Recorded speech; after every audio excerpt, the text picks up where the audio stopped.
वन्दे ब्रह्मपुराधिपं श्रीसहजानन्दं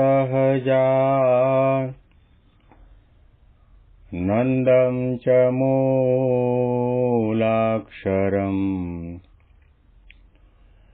श्रेयस्कारणसद्गुणैकनिलयम् श्रीप्रागजिह्वावत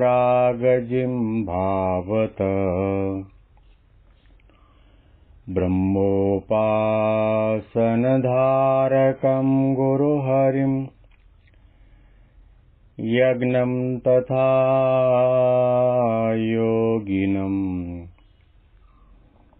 प्रत्येवं प्रमुखं महन्तमनिशं श्रेजे स्वरूपं बुधा। મહિમાનો મહિમા પ્રવચન માળામાં આજે 14મી એપ્રિલ 2025 સોમવારના દિવસે તમામ સંતો હરિભક્તોને મારા સાષ્ટાંગ પ્રણામ. જય સ્વામિનારાયણ. હેપી વચનાવૃત દ્વિશતાબ્દી મહોત્સવ. હેપી પ્રમુખ સ્વામી મહારાજ શતાબ્દી મહોત્સવ. શ્રીજી મહારાજ આપણને પોતાના સમયના સંતો હરિભક્તો બાઈ હરિભક્તોના દર્શન કરાવે છે. એવું તો માનવું જ નહીં કે દિવાલ ઉપર લટકાવેલો દાદા ખાચરનો ફોટો જુઓ અને તમે માની લો કે મેં દાદા ખાચરના દર્શન કર્યા.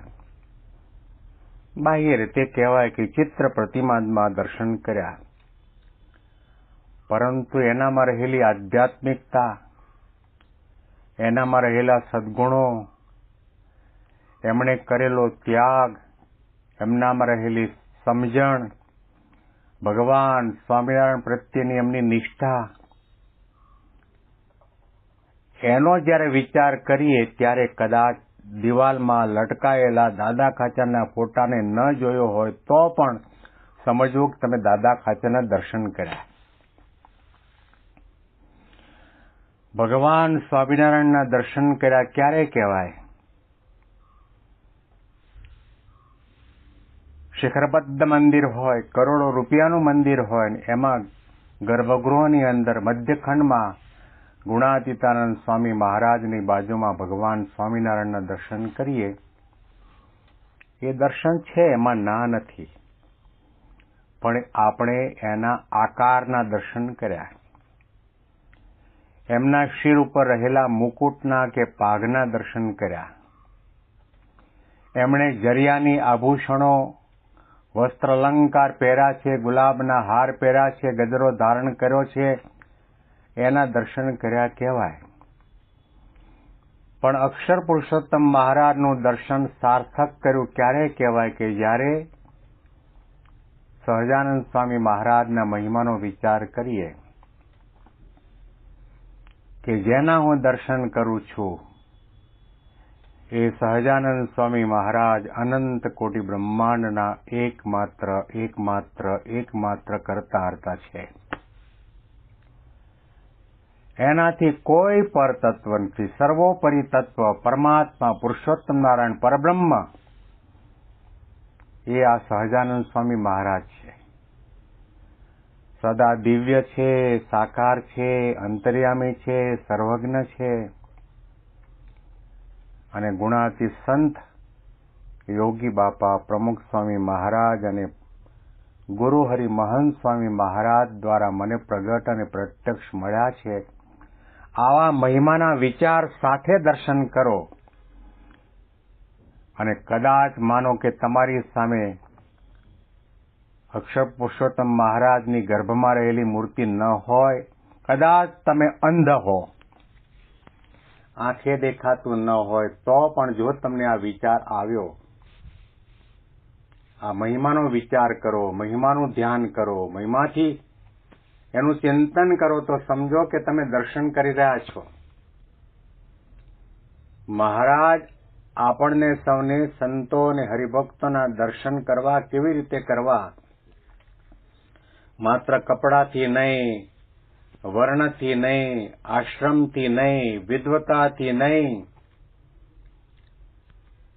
જાડા છે, ઊંચા છે, ટૂંકા છે, ગોરા છે, શ્યામ છે, એવી રીતે નહીં, પરંતુ એનામાં રહેલી જે આધ્યાત્મિક સંપત્તિ છે એના તરફ આપણી નજર જાય.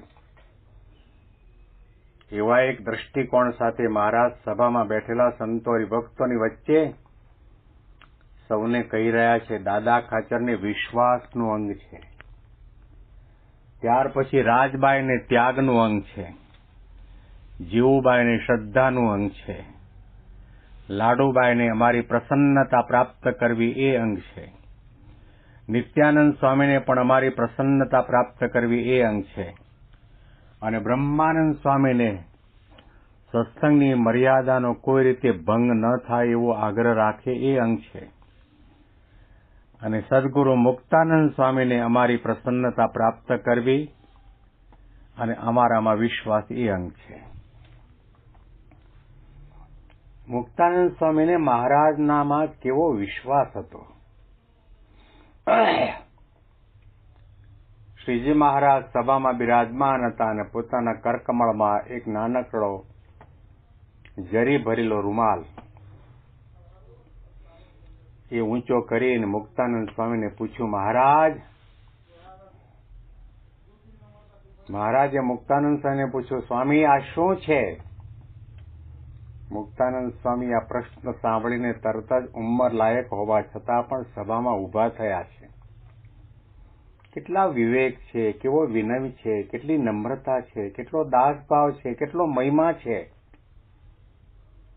આટલી મોટી સભા છે, બાજુમાં ગોપાળાનંદ સ્વામી હશે, નિષ્કુળાનંદ સ્વામી હશે, ગુણાતીતાનંદ સ્વામી હશે, નિત્યાનંદ સ્વામી પણ હશે, શોકાનંદ સ્વામી હશે, સુરા ખાચર અને મહાન જીણો ભક્ત અને દરબાર કાઠી હરિભક્તો પણ હશે, અને બીજા ઘણા બધા ભાવિકો દર્શન કરવા માટે આવ્યા છે. એની વચ્ચે મહારાજ ને દર્શન કરતા કરતા સભામાંથી ઉભા થઈને મુક્તાનંદ સ્વામી કહ્યું, મહારાજ આ રૂમાલ છે. મહારાજે પાછી એ રૂમાલને ઊંચો કરીને કહ્યું, સ્વામી આ રૂમાલ નથી, આ તલવાર છે. મુક્તાનંદ સ્વામી કહ્યું, હા મહારાજ તલવાર છે. વળી મહારાજે બદલ્યું. મુક્તાનંદ સ્વામીને કહ્યું, સ્વામી આ તલવાર નહીં, આ તો રૂમાલ છે. કે હા મહારાજ રૂમાલ છે. વળી પાછું મહારાજે ચરિત્ર કર્યું અને રૂમાલ બતાવીને કહ્યું, મુક્તાનંદ સ્વામી આ રૂમાલ નથી, આ તો તલવાર છે, ધારદાર તલવાર. કોઈના ઉપર વીંજો ને એક ઘાન બે કટકા થઈ જાય એટલી ધારદાર તલવાર છે. મુક્તાનંદ સ્વામી બહુ નમ્ર સ્વભાવથી મૃદુ ભાષાની અંદર કહ્યું, હા મહારાજ તમે આને તલવાર કહેતા હો તો તલવાર, તમે આને રૂમાલ કહેતા હોય તો રૂમાલ, તમે આને મુકટ કહેતા હોય તો મુકટ, અને તમે આને તોપગોળો કહેતા હોય તો તોપગોળો. તમે જે કહેતા હો એમાં મને લેશ માત્ર પણ શંકા કુશંકા નથી. આવો વિશ્વાસ મુક્તાનંદ સ્વામીને. આ રમૂજી પ્રશ્નોત્તરી સભામાં બેઠેલા સૌ કોઈ સાંભળતા હતા અને વિચારતા હતા કે મુક્તાનંદ સ્વામી કેમ બધામાં હાય હા કરે છે. આપણી સગી આંખે દેખાય છે આ રૂમાલ કાપડનો ટુકડો છે, અને મહારાજ કે તલવાર છે તો તલવારમાં હા કેમ પાડે છે? કેમ બુદ્ધિ એમણે વિચારતા નહીં હોય? એમને આંખે દેખાતું નથી કે આ રૂમાલ છે અને આ તલવાર નથી? આ બધાનો સંશય છેદવા માટે મહારાજે મુક્તાનંદ સ્વામીને પૂછ્યું, મહારાજ સ્વામી હું પણ જાણું છું કે આ કાપડનો ટુકડો છે, રૂમાલ છે, અને તમે પણ જાણો છો કે આ કાપડનો ટુકડો છે, રૂમાલ છે, અને સભામાં બેઠેલા સૌ કોઈ જાણે છે કે આ કાપડનો ટુકડો છે, રૂમાલ છે, પણ છતાં પણ હું કહું છું તલવાર છે તો તમે કેમ કહો છો તલવાર છે? ત્યારે મુક્તાનંદ સ્વામી હાથ જોડીને કહ્યું, મહારાજ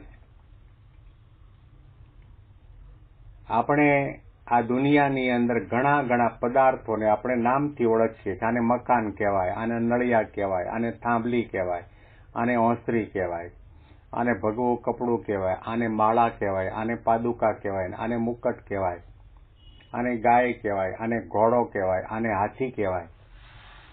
આ બધા શબ્દો આવ્યા ક્યાંથી? કે શાસ્ત્રોમાંથી.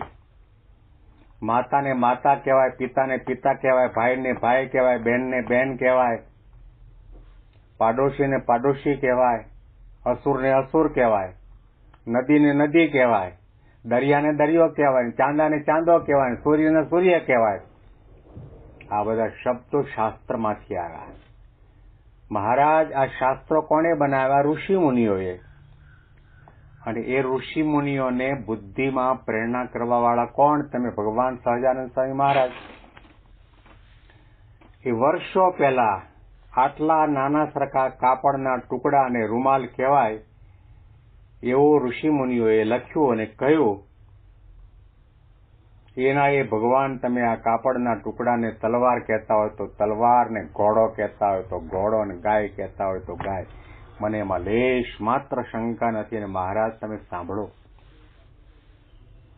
તલવાર શું કામ કરે? કાપવાનું કામ કરે, મારવાનું કામ કરે. કોઈને આમ તમે તલવાર મારો તો માથું કપાઈ જાય. એ કામ રૂમાલ દ્વારા પણ તમે ધારો તો કરી શકો. કોઈ માણસ આ તલવાર હાથમાં લઈને સામેના માણસને એકને કાપી શકે, બેને કાપી શકે, પણ તમે તમારા હાથની અંદર રૂમાલ છે, કાપડનો ટુકડો છે, લઈને તમે કોઈના ઉપર ફેંકો ને, હજારો માણસો હોય, એ બધાના માથા રૂમાલના ટુકડાથી કપાઈ જાય. એવી શક્તિને સામર્થ્ય મૂકવા વાળા તમે પરમાત્મા છો. મહારાજે કહ્યું, મુક્તાનંદ સ્વામી, ધન્ય છે તમારી સમજણને, તમારા વિશ્વાસના અંગને. બધા સભામાં બેઠેલા સંતો હરિભક્તો તાળીના ગડગડાટથી મુક્તાનંદ સ્વામીની સમજણને વખાણી લીધી છે. આ મુક્તાનંદ સ્વામી ભગવાન આગળ બુદ્ધિ ચલાવાયા જ નહીં.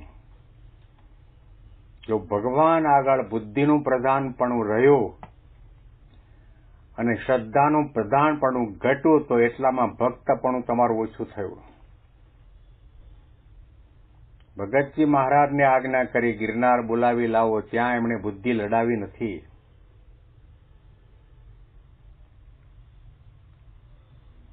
સ્વામીએ જે કંઈ આજ્ઞા કરી એમાં સંપૂર્ણ શ્રદ્ધા અને વિશ્વાસ રાખીને શબ્દશ એ આજ્ઞાનું પાલન ભગતજી મહારાજે ઉત્સાહથી, ઉમંગથી, મહિમાથી, ભાવથી, પ્રેમથી એકમાત્ર ગુણાતીતાનંદ સ્વામીને રાજી કરવાના હેતુથી કરી છે. આ ભક્તપણું છે, આ સાધનાનું અર્ક છે, આ સમજણ છે. મુક્તાનંદ સ્વામીને આપણે ફોટામાં આકારથી જોઈએ છીએ, પરંતુ સાથે સાથે એમનામાં રહેલા જે આધ્યાત્મિક ગુણો છે એનો પણ આપણે વિચાર કરવાની જરૂર છે. એટલા માટે શ્રીજી મહારાજે અહીંયા શબ્દો ઉચ્ચાર્યા તે આપણે ફરીથી વાંચીએ છીએ. અને વળી જે હરિભક્તને વિશે જે અંગ હોય તેમાં એક અંગ સરસ હોય તે કહીએ છીએ, જે દાદા ખાચરને વિશ્વાસનું અંગ, અને રાજબાઈને ત્યાગનું અંગ, અને જીવુબાઈને શ્રદ્ધાનું અંગ, અને લાડુબાઈને અમારી પ્રસન્નતા કરવી એ અંગ, અને નિત્યાનંદ સ્વામીને અમારી પ્રસન્નતા કરવી એ અંગ, અને બ્રહ્માનંદ સ્વામીને સત્સંગની મર્યાદાનો કોઈ રીતે ભંગ ન થાય એવો આગ્રહ એ અંગ, અને મુક્તાનંદ સ્વામીને અમારી પ્રસન્નતા કરવી તથા અમારો વિશ્વાસ એ અંગ. આ બધા ગુણોનો વિચાર કરીએ ત્યારે સમજવું કે ભલે આપણી સામે મુક્તાનંદ સ્વામીનું ચિત્ર ન હોય, ભલે આપણી સામે દાદા ખાચાનું ચિત્ર ન હોય, તો પણ સમજી લો કે તમે દાદા ખાચાના દર્શન કર્યા, મુક્તાનંદ સ્વામીના દર્શન કર્યા. આના અનુસંધાનમાં વિશેષ વાતો આપણે આવતીકાલના પ્રવચનમાં સાંભળીશું. તમામ સંતો હરિભક્તોને મારા સાષ્ટાંગ પ્રણામ. જય સ્વામિનારાયણ.